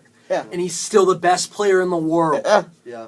And he needs to improve on his nasty you need streak something and to talk about, right? Look, If anyone's going to beat LeBron in the Eastern Conference, it's Indiana. They have Yeah. a team that is They have a built. team. They have a team almost that is almost like a bad boy-esque mentality against there's Jordan. a lot towards it because Get a as chip. as good as Paul George looked at the beginning of the year, and He's looked that you terrible know, at as the end of much the year. MVP discussion as he got, yes, he's their best player, but it's not like he's their superstar. Yeah. The team isn't built around him. Mm-mm. It's a team. I'm not the biggest George Hill fan. I think Mario Chalmers is better than George Hill. That's controversial. A lot of people would take George Hill over him. I'm not the biggest Lance Stevenson fan. I think Lance versus Ray Allen, I think Ray Allen wins that battle. Lance is a good defender, but Ray Allen is hungry. He wants another title. Look, I get the Pacers are a really good team. The Heat are so lucky to have Ray Allen. Not lucky. Smart. Jesus. Pat Riley's Pat Riley's smart. Can't believe that you gave LeBron and the Heat another ring somehow with your three. You know who the most underrated player on the Miami Heat is, though? Birdman. He has a lot of tattoos. Yeah, I was gonna say, I'm kind of like, going like, who's on the Heat right now? He's a poor man's Dennis Rodman. Like He's the best. He's the best backup center in basketball, without a doubt. If you were on other teams, like if you were on, I don't know, Orlando, if he was in Milwaukee, he'd be the starting center. Yeah. What he does when he comes into I'd the be game, the starting center in Milwaukee. we would probably play. We would probably Actually, play I for the wouldn't. Bucks. It would be the three of us, the point guard, and the Birdman. When And we Birdman comes into probably the would game, still, Beat the Sixers. we probably would still win 16 games. Birdman, he comes in, he'll give you 8 points, he'll give you rebounds, defensive intensity, he can guard Hibbert. Look, I get picking the Pacers. I get seeing them that this is And their year. Rashard Lewis. Mm-hmm. And Michael Beasley. Michael Beasley could come in for a couple minutes and defend people. Yeah. And a guy I love. You know what? Greg Oden, I want to know what He's he not. does. He's not doing anything in the playoffs. He's not doing anything. Really? They're not going to play him. The guy What was the point of signing him? He's a good To third give it a string. try. He's a good. Yeah. to give it a try. They tried it out. It's not going to work. He guarded Hibbert in one of the Heat Pacers games and got obliterated. You know what? That must have been the first time that, like, two old faces that looked like they were, like, 100 years old ever faced against each other at that point. Well, Greg Oden has always looked like the old version of LeBron. They look alike. But Yeah, Oden looks like true. a 50-year-old LeBron. And LeBron's like balding, but like Greg What? Oden still looks. I was 20 going to say, years Roy old. Hibbert looks pretty old for his age as well. Shane Battier, huge X Oh, factor. God, If he comes up with Shane. huge threes, Like last year, basically. Like, exactly. When you last talked year. about like sweet spot hitting the threes, I knew you were talking about Chris Me Bosh, too, but I a was part of me thinking was of like, Shane fuck, Battier. yeah. Yeah. and when he makes his threes, the Heat are lethal. Look, He's the A best guy- trailer coming out of an inbound that you could probably have. Do you know how bad I wanted Shane Battier as a king when he was a free agent? Like I was being the nerd with the trade generator, You know and I how- was actually like, what if we ruin our entire team so that we can get Shane Battier? That was my thought. I'm never know- gonna be a Kings fan ever. You know Uh-huh. who's But if Shane Battier was on the Kings, I'd consider it. you know who's the most upset about Shane Battier Huh. is that Michael Jordan, which he didn't draft Shane Battier coming out of college, which he should have Yeah. for the Wizards. Well, because he went to Duke. I understand that. See, Michael Jordan doesn't like Dukies. I know, but if you're gonna be a GM of any kind, you're gonna have to get over that one. Which Michael Jordan should not be. But, Yeah, no. but you did, okay, you brought up Charlotte. They're the one team I wanted to jump in. Next year, I see the Wizards being really good. I also see the Bobcats being really good. Yeah, me They're too. going to get they are a free agent So destination. Charlotte's 7, Miami's 2. I said on Aggie Talk I could see them winning 1, maybe 2 games against Miami. Miami's going to sweep them. Charlotte doesn't stand a chance. I can see them winning a game. Hey, does playoff spot factor into your lottery choice? The lottery is the lottery bottom. is only the people who Oh, get they in. did bottom make the playoffs, 16, Yeah, yeah, bottom bottom. 14 teams. Like if you yeah. lose in the first round, you get like a higher Yeah, you get a higher higher seed. pick. Yeah. So like when Indiana loses or Miami Or loses, say- they'll be like Yeah, the of course, third yeah. last or whatever. So it's the last 14 teams, right? Charlotte's for not the gonna. I don't think Charlotte's gonna win a game. And trust me, I consider myself a Knicks and Lakers fan, although I don't really consider myself a team fan. Yeah. Charlotte's up there on my list. Yeah. Like I'll put it this way: if I'm sitting down watching League Pass and the Bobcats are on, I don't change the channel a lot of the time. Like Yeah. they're really fun to watch. Kemba and Al Jefferson are legit. I understand your 1-2. point, but I doubt that your liking of Charlotte has anything to do with you stopping on League Pass and watching the Bobcats. It has a lot more to do with Okay, that. okay. but Just making it sure, doesn't- because it our doesn't fans out hurt. there know that we talked about the fact that you watched the preseason game I watch a lot between of the it. 76ers and the Milwaukee Bucks, and I asked you why, and you said it's because we were doing our NBA preview, Yeah. and I just wanted to see a couple of those players. Yep. I looked at my phone and I was like, that's dedication. I would never do that. Yep. I watch Summer League. I watch all the Summer League games. So Like, I just watch- wanted to make sure that even Greg understood that, you know. Oh, He knows. I brought this guy down here. I know exactly who He's this the reason fool I'm is. Yeah. Charlotte next year is gonna be really good. I think they get a free agent. I Oh, think man. Michael Kidd-Gilchrist was hurt a lot of the year, I think he's healthy right now, but he's not going to do anything for him. Gennaro Pargo. If they could upgrade from Josh McRoberts, a right. Dookie, I love. If he comes off the bench, I think they could be good. But Cody Zeller could be a good. could good be player. could be a good backup. But if they get one more guy, like a free agent guy, they could be good. Indiana, Miami.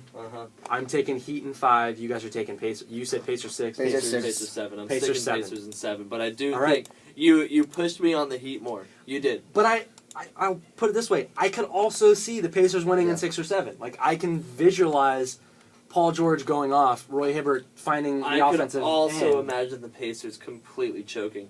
Yeah. That's what Me I think is too. going to happen. I think their offense is going to really sputter. I think I could see them choking. like Wait, here's the thing: if they imploded and lost to the Hawks in like 6 or 7 games, That it would would well, that's not gonna happen, Yeah. of course. But But if- it would be shocking, right? Yeah. But it wouldn't necessarily be surprising based on the way the Pacers have played. And Okay. I'm not as down on the Hawks as everyone else is. We'll put it that Yeah, way. but I think This- that wouldn't be the biggest. Upset I can comprehend bigger upsets in the than first that, round. right? Okay, yeah. Yeah. Because Denver, If the Spurs got bumped in the first round, that would be a Yeah. huge If upset. the Spurs got bumped in the first round, the NBA should stop playing basketball Yeah. and just end as an organization because it would just end. All right, so Who would Heat have to- Pacers for All sure. I have Heat. You guys have Pacers. Yep. Yes. That's the Eastern Conference. Let's move west. We'll go Let's move west. We'll start with the bottom feeders. We're saving our team for last before we Okay, get the playoffs. but before we even start here, Yeah, there's yeah, 12 seconds left to go in the game between the Mavericks and the Grizzlies. It's tied at 93. going to OT. So probably going to go OT if they don't get a last shot second in. Wow. Another developing situation is the fact that where is it down here? The Thunder. Oh, they pulled it out. They were losing to the Pistons with 2 minutes like to go, 8 by at 8 some or point, 9, yeah. and they Who won by did it? 2. Who One. done it? They won by 1. Durant had 42. There it is. Yeah, and Serge Ibaka had explains it. 15 rebounds. That Oh explains it. God, the Thunder is so good. Hey, and Westbrook had 8 assists. See, that's the real key there for the Thunder. That's a shocker. Exactly. If Westbrook can get more than 5 assists a game, People in the hate playoffs, Westbrook like people used to hate Chris Bosh. Yeah, that's true. Like where it's like People still hate Chris Bosh, and it's Because stupid. what I was gonna say is, if the Pistons would have won, I would have been like, all of a He's sudden, Ringo. this Clipper Portland He is game. Ringo. No, he really is Ringo.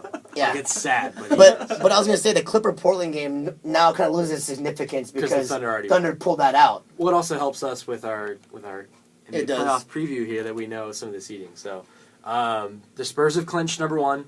That's what we know.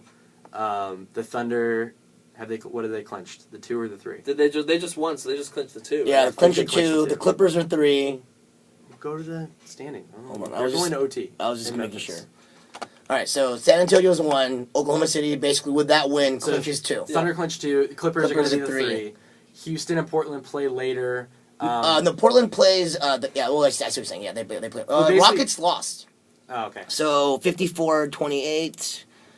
The only thing that matters there is where Game 1 is. That's true. Houston and Portland are They're playing playing each other. other. It's just home court advantage. Yeah.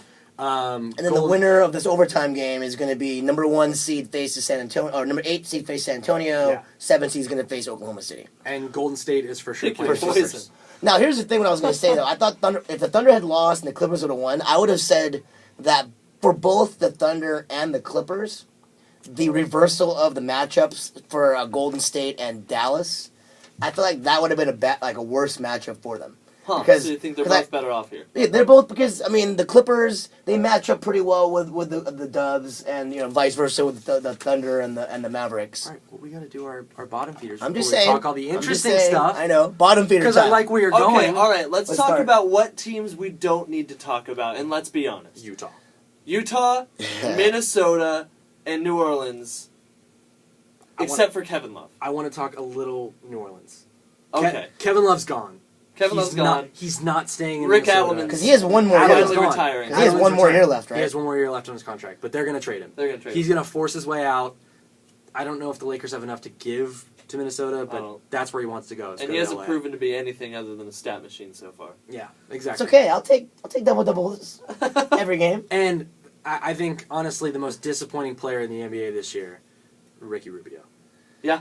Everyone thought, okay, he could make a jump and he could learn how to shoot a jump shot. All he did was make Guy- a pretty funny commercial for NBA Cares, whatever it is, or It was That was ESPN. solid. the guy can't shoot, No. and it's really sad because I really wanted Ricky Rubio to be We all did. something. And you know what? But- Here's the thing. And I wanted Rick Adelman to have one last Me shot with too. a good point guard. Me too. What I thought was going to happen really was I thought Rubio was going to be so spectacular in his other aspects of the game that it was going to be almost like a Rajon Rondo thing where it's going to be like, all right, just average like 4 to 6 points a game. Some days you'll score 15, whatever. Yeah. We don't need that. But his defense doesn't come around. He doesn't rebound much. His assists, as spectacular as some of them are, they don't really lead to anything.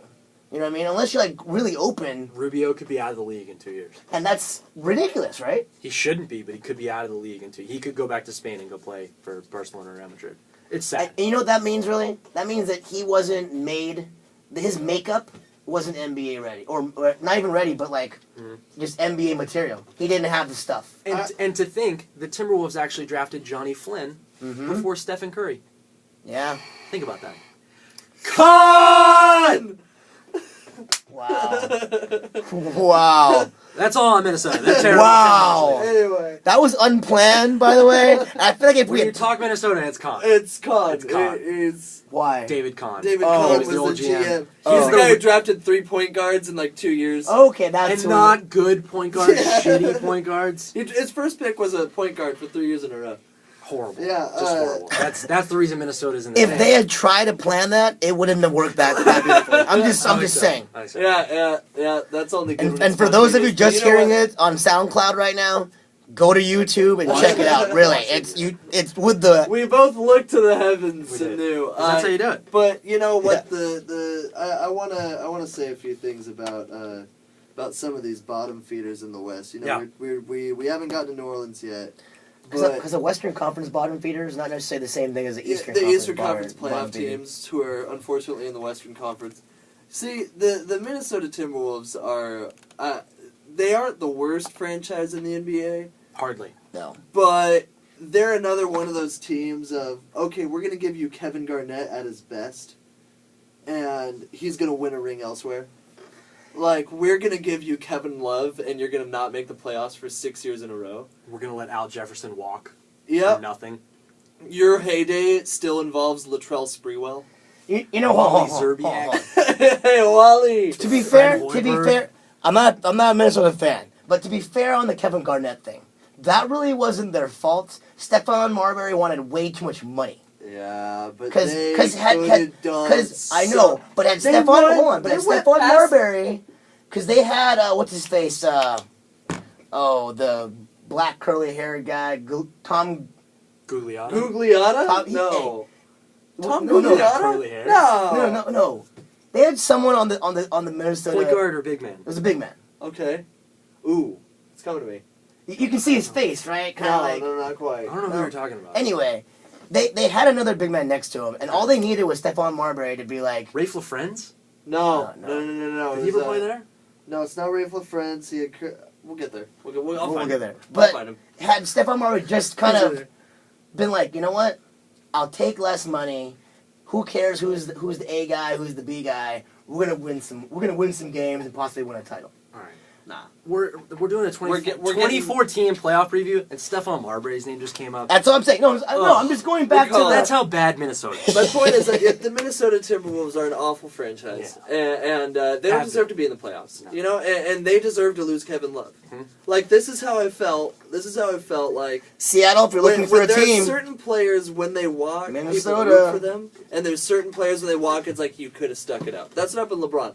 LeBron Could walked. have stuck If he had, see, the thing is 2 that, more years, 3 more years. and I don't criticize him for it. I understood at the time. He doesn't have 3 years to waste. Yeah, but the thing is that that the Cleveland Cavaliers were that bad, but it still wasn't bad enough that people were like, "Hey, get out of here, man!" Like, imagine if like the Clippers I hear were you. now the way that. Imagine if Blake Griffin kept playing the same way, but the Clippers stayed the same. Mm-hmm.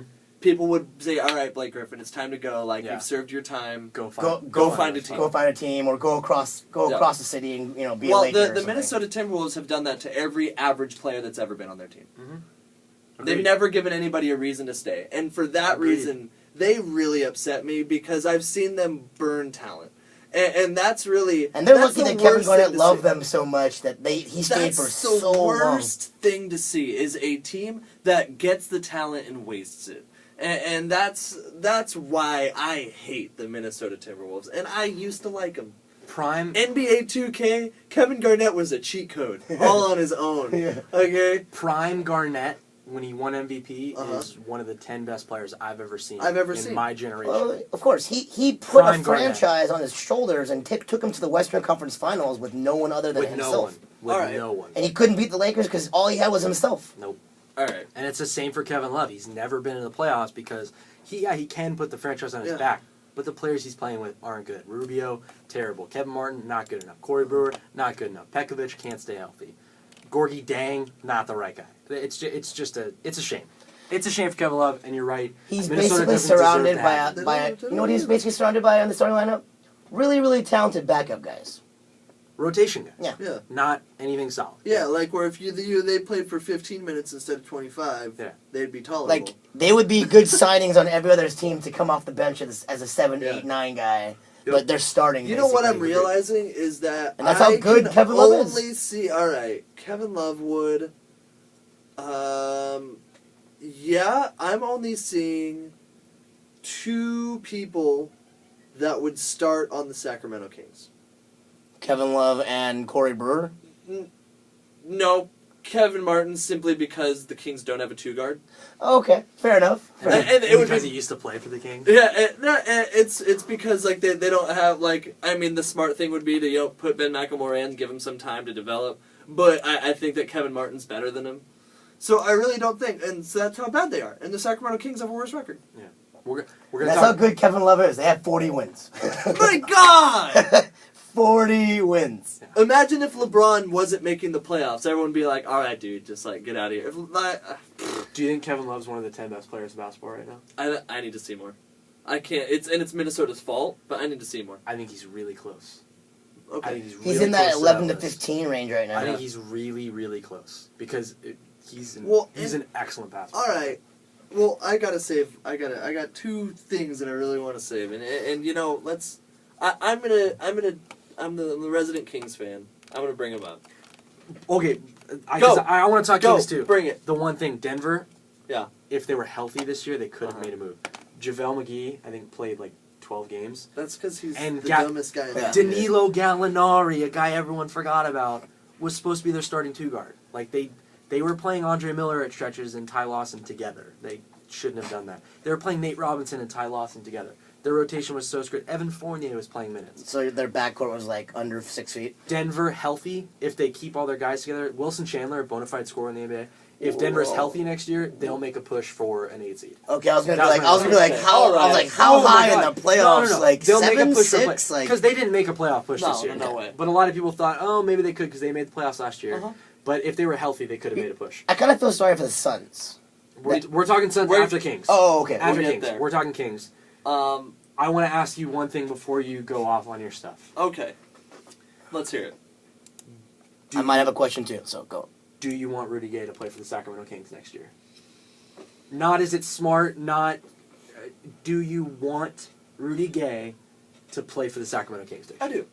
I want him to. Okay. Now, is it smart? No. Is there a better small forward out there? No. No. Can the Kings afford it? Yes. Okay. So That's a good answer. Yeah. But So here's my thing. Here's with my Rudy Gay. question to you. All right. Hold on, I want to hear the Rudy Gay theory. Oh, All right. I know that you got to answer. I wanted more out of this. All I right, asked the Rudy Gay we'll get question there. for real. Rudy Gay, yes. Rudy Gay, he's gluten. All right? When you take him out of the equation, you don't know why, but things just get better. I stole it. That was Wow. amazing. That was. Wow, I didn't know where that was going, but Okay, that was the that was point gold. is like No back when Djokovic. you hear the Toronto Raptors talk about it, they're like, yeah, he's a great guy, we like him, but like We're glad he's gone. we're glad he's gone. Like, and the thing is, he finally listened to his critics for the first time in his damn career. All right, Kind of listened. I think that's what you're gonna get. Listen He's enough. literally Listen had enough. the most efficient and best season in the past 6 years. Okay. This year, since he started playing with the Kings. Since Grizzlies days. Yes, since that year when he hit the fadeaway at the buzzer over LeBron.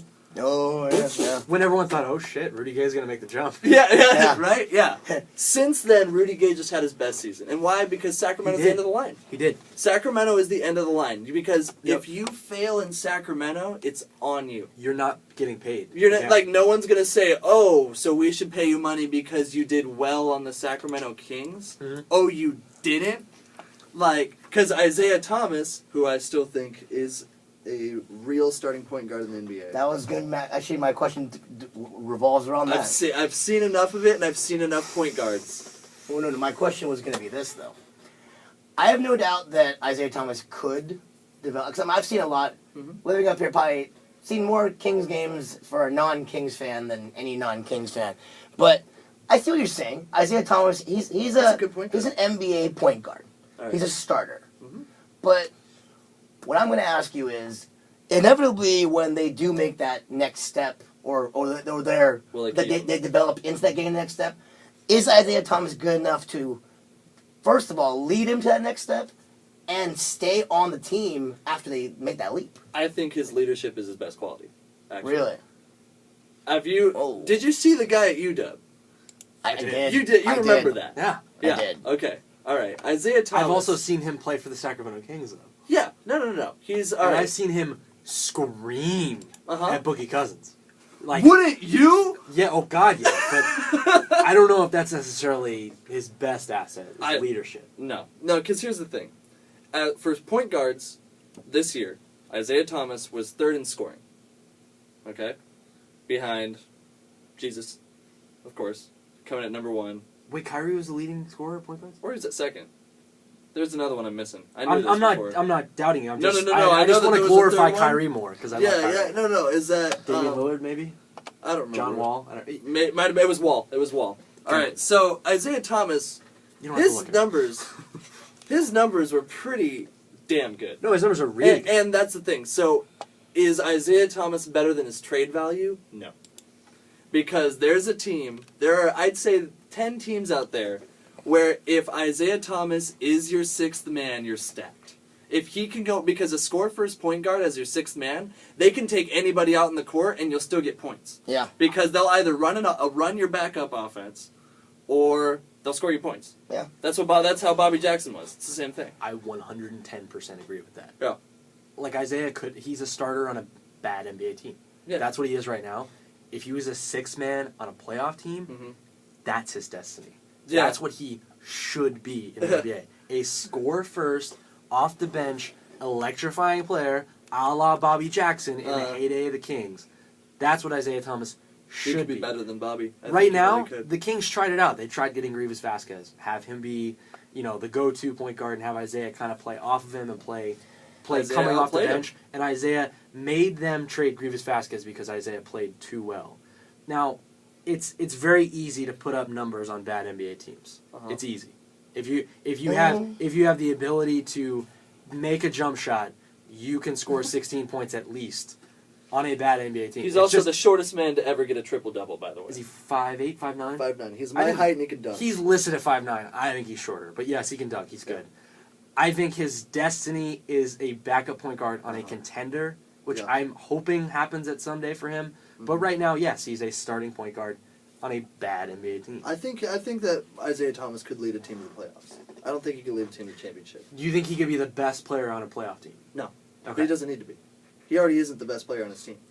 Are you hinting that the Kings are going to make the playoffs next year? No. I've been saying for a very long time that the Sacramento Kings are going to make the 7th or 8th seed in their first year in the new arena. I've been saying that for quite some time now. You have... To the point where it was an outlandish prediction, because I told you to open your date books just 3 years from now. It was... at the time that he said I was here. Had a new arena. I was here with Joey or whatever, but as you said it, everyone from Studio A and B was like, whoa! And then a lot of bells rang in. Yeah, right. Are we sure the Kings have a new arena? They do. They just got Where is it? It's downtown Plaza. They got the eminent domain to get the last piece of property. When is it going to be built? It's going to be... I write this stuff now. Insider information, right? Where is it? All right. This is way too in depth for a podcast on the entire NBA, but let's see what I can do quickly. You know what? We live All in right. the Kings area. We might All as right, well. let's visualize downtown Plaza. All right. Okay. You haven't been I got there. it. The thing is, when I was 14, Yeah. that was when people's parents were like, "You should stop going there." Right? When I was 14. For years before that, it was a fun place. It's a nice way that of means saying it you was were a shitty you area. were 10 the last time that place was safe. Wow, that's true. So you don't really. So the point is, I remember it back then too. okay. So the thing is what they're doing. Okay. Macy's put up a fight. Wait, how old are you right now? 21. So 11 years ago, it was a bad area. So No, it 11 started to years be- ago, it was It was a nice area. It was a nice. okay. In fact, it used to be the nice mall, Mhm. and Arden Fair was like the scary one. Now they're both kind of scary. And now there's no such thing as a nice mall in the Sacramento area. No such thing. Yeah, no, there really isn't. It's awful. But let's That's let's why get there's to the it. internet. All right, remember where Hard Rock Cafe was? Mhm. Yes. Yeah. Blow it up. Yeah. All right, go in all the way. You know where you get to the point of Macy's, the second Macy's. You go all the way into the other end where the movie theater is. Movie theaters. Right. That's staying. Everything in between is getting leveled. And that's where the arena's going. The arena's going right there. This is a fact. They Okay. Okay. Yesterday, I got this. That's what you yesterday, get for listening to In the Basement with Sean Heckler. next Insider information. yesterday, the Kings made an announcement that they're going to have all of the contractors apply for. Basically, you get a tax kickback when you buy bulk products for construction. Okay. Okay, then the city then where your office is, that area gets a cut of it. Okay. Okay, the Kings just made sure that all of their contractors buy it from the arena address, so that literally all of the revenue goes straight back into Sacramento. All right, and all of the contractors agreed to do this. So That's a gonna good thing. that's gonna be That is a good thing. that already is gonna be $1 million. That's gonna go straight to the city of Sacramento. All right, they're doing what they can. All right, so this arena is to that point of planning. Is they're saying so where the tax is gonna go? What You can't comprehend it. what day are we going to be able to walk into an arena that the Kings say is theirs? 2 years from now. 2 years.